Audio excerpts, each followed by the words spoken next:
Robby, what's on your radar this Friday? So Claudine Gay is the president of Harvard University, and in recent weeks, she has come under fire for plagiarizing portions of her 1997 doctoral dissertation, as well as published articles she had authored in recent years. Examples of plagiarism were first identified by the conservative writer and activist Christopher Rufo following Gay's much derided congressional testimony regarding anti-Semitism on campus.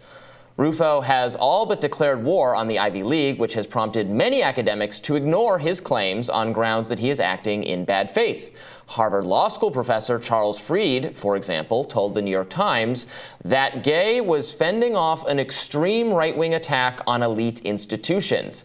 If it came from some other quarter, he said, I might be granting it some credence, referring to the plagiarism accusations. Quote, but not from these people. Similarly, NAACP President Derek Johnson dismissed all criticism of Gay as, quote, political theatrics advancing a white supremacist agenda. This attitude, though common, is profoundly mistaken.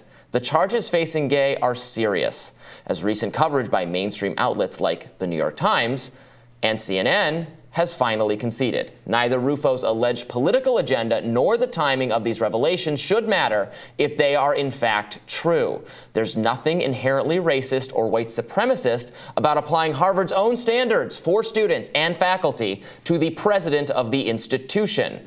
On the contrary, excusing plagiarism at the most elite levels of academia merely because the people calling it out are on the wrong team, that would constitute a profound betrayal of the very values the academy supposedly holds dear.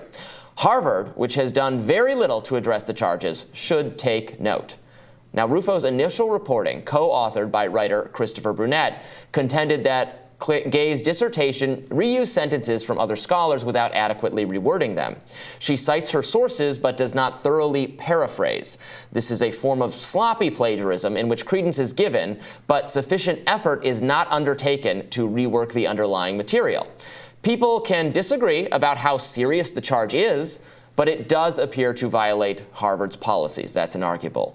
Now, the Washington Free Beacon's Aaron Sibarium has also contributed to this reporting, finding numerous additional examples of sloppy plagiarism throughout articles published by Gay between 1993 and 2017. Several of the plagiarized scholars, as well as academic experts consulted by Sibarium, agreed that she had committed plagiarism. And it gets worse. Philip Magnus, an economic historian who has also written for Reason, where I also work, discovered a passage from a 2014 paper in which Gay inadequately paraphrased other scholars' work and also failed to cite them. That's quite a few examples. At some point, lazy plagiarism is still plagiarism, especially when it is accompanied by literal plagiarism. Now, so far, Harvard has stuck by Gay, merely noting that some of the articles would be reworded to satisfy critics. Well, this did not satisfy CNN's M. Steck, who correctly took the school to task for failing to address, quote, her clearest instances of plagiarism. And according to the Times, the university's review of Gay's work was conducted by Harvard Corporation, the university's governing board, rather than the Office of the Faculty of Arts and Sciences, which would normally handle academic malfeasance in this department. People are, of course, free to conclude that Gay's transgressions are not quite serious enough to merit termination or some other disciplinary matter. They're also free to point out that such sloppiness is probably rampant in higher education and certainly under-policed. At some point, though, this isn't really an excuse for Gay, but rather a broader indictment of the entire project of elite education. It's baffling, though, that anyone would think Gay's work is above scrutiny because the people scrutinizing it are, to varying degrees, adversarial. Would this work for any Harvard students credibly accused of plagiarism? Could they go before their review boards and say, well, my professor's a bad faith actor, and thus these numerous examples of plagiarism must be ignored? Obviously not. That idea is ludicrous.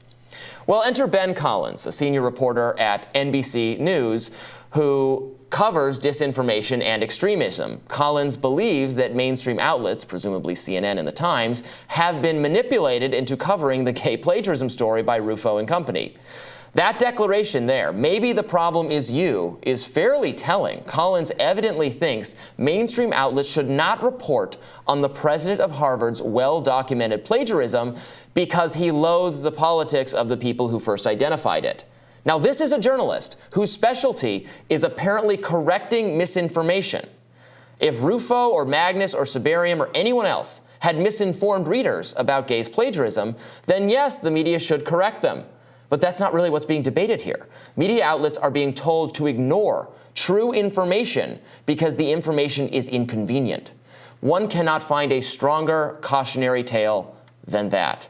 Beware the gatekeepers of misinformation who pretend it is somehow in everybody's best interest if accurate information is kept quiet and who disdain other reporters for breaking ranks. So I've been really worked up about this story in recent days because, look, you don't have to like the people identifying it. And you could even say it's not a big deal, whatever, but it is worthy of coverage at this point, and I'm glad the New York Times and CNN have looked at it. There are now multiple examples of plagiarism, of things that violate Harvard's policies and that people could conceivably, and I'm sure have, been disciplined for. So is it not a story because the people who first noticed it are conservative? Does that make any sense? No, I'm not sure if this is just a problem that Harvard has kind of competing policies when it comes to plagiarism, is how I'll put it. So Claudine Gay allegedly has misquoted things, has not put proper quotations where necessary, has used duplicative language in her writing in her 1997 dissertation. Now, the Harvard policy for misconduct in this case means there would need to be a significant departure from accepted practices within the research community. The misdeeds must have been done intentionally, knowingly, or recklessly, and the allegations must be proven by a preponderance of evidence. Now, what's interesting is Harvard's student handbook seems to delineate a stricter definition of what plagiarism is. They said students who, for whatever reason, submit work either not their own or without clear attribution to its sources will be subject to disciplinary action up to and including requirement to withdraw from the college. Students who break these rules will not be permitted to submit course evaluation for the course in which the infraction occurred. So they wouldn't be allowed to say, Robby, that it's the professor's fault because they are terrible. But they say directly, you must place quotation marks properly and work must be cited fully. And so it seems that that's what's going on with Claudine Gay's dissertation. So perhaps what's necessary is they review the student handbook and make it more similar to Harvard's policy. Yeah, I mean, that's fine. Some explanation has to take place, but Harvard has so far just rubber stamped this all. They didn't have an academic department look at it the way they should, and they said that was because, well, Claudine Gay is the president of the university, so in some way they can't, these lower people would feel pressured maybe to clear her, so that was supposed to be so we're going to have Harvard Corporation look at it, but obviously Harvard Corporation, the governing body of Harvard, has every incentive, I guess, to make the scene. No, this is not this bad. It's all fine. And plagiarism investigations, according to experts, should take a long time. This was rushed. This happened instantaneously. And look, I know it is the case when Brianna and I have argued about this on the show. She has said, well, this is the timing of this is the interesting thing because she's being called out. Really, conservatives are targeting Claudine Gay because of the answer she gave in that congressional testimony. And look, that could all be the case, but if the information is accurate, if these are genuine examples of plagiarism, and now we can see them for ourselves, and we can compare the passages to where they appeared, and we can say, yeah, that's not, some of it is, again, is sloppy. It's just, it should have been, it is attributed to other people, but it needed to be paraphrased more aggressively. And then in at least the one case that Phil Magnus found, it was not sufficiently paraphrased, and it clearly comes from another work, and it's not a quote, and it's not given credit to that person. Some of the people from whom the plagiarism, who the plagiarism was done to, have said this is clearly plagiarism, and it should have been handled. And if students submitted this kind of work, you'd tell them you'd at the very least tell them to rewrite it or work on it.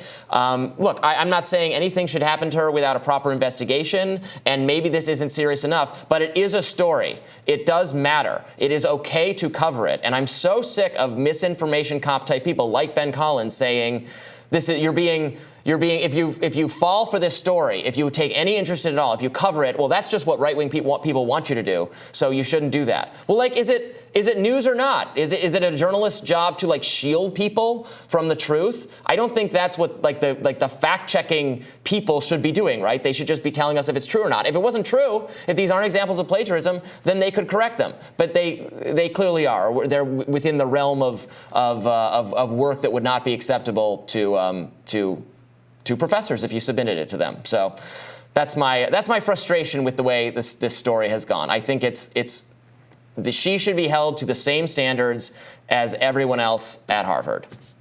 I think everyone else at Harvard isn't having their 90s dissertation reread, but maybe that's the necessary next step. Maybe we have the woke mob come out and read every dissertation written by a white man who is a professor at the Ivy League, and we see if they have made the same errors or mistakes. I think that would be fair. I do think she is under scrutiny because of her position, which is a part of being in a position of leadership, that your work will be under more scrutiny than others.